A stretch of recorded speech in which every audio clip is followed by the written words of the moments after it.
And they, women, have rights similar to those of their husbands over them according to what is customary and good.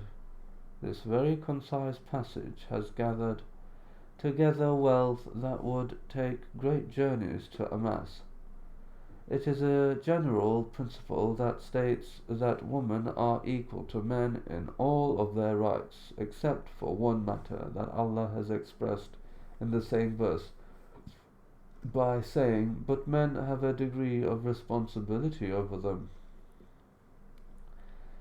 In order to understand what rights they have and what rights are upon them, what is good and customary among the people in their relationships and behavior with one another in the family has been referred to. What is good and customary among a people is that which is consistent with their laws, beliefs, manners, and customs. This sentence has given man a balance by which he can weight his actions but with his wife concerning all types of matters and affairs.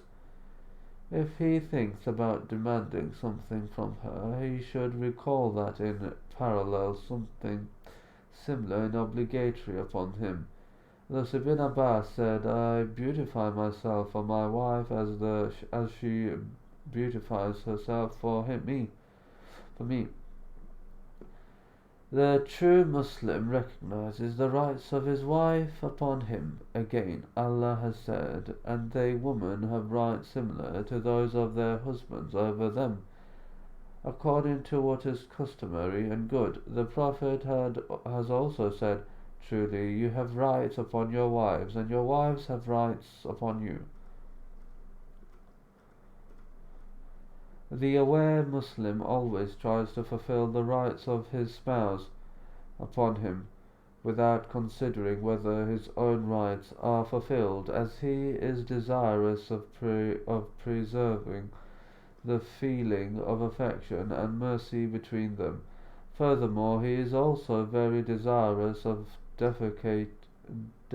defeating Satan's opportunity of bringing enmity and disputes between them in order to separate them.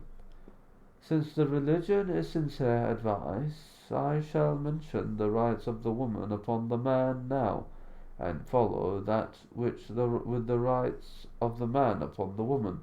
Perhaps the spouses will take the admonition and exhort one another to truth and exhort one another to patience. Truly, you have rights upon your wives, and your wives have rights upon you. The first of those rights is that the man must treat his wife in a good and proper manner. Allah has said, "And live with them honorably." This is done by providing food for them when the person takes food himself and providing clothing for them when the person provides for him. This also includes disciplining her in the proper way as ordered by Allah if one fears that she has become recalcitrant. First, one should offer a kind and beautiful admonition and words, free of abusing, cursing, and insulting. If the wife obeys, the matter comes to an end. If she does not obey, then he would separate from her in their beddings.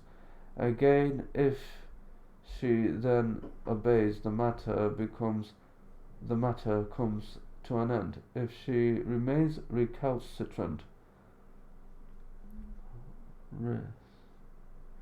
her is to beat her a light non-bruising beating, being careful to avoid the face. This is based on the verse of the Quran. As to those women on whose part you see ill conduct, admonish them first, next refuse to share their beds, and last beat them lightly if it is useful. But if they return to obedience, seek not against them means of annoyance. Surely Allah is ever most high, most great. The Prophet was asked, what is the right of the wife upon us? He replied, it is that when you eat, you feed her. When you get clothing for yourself, you get clothing for her. Do not strike the face. Do not swear at her, and do not boycott her except in the house.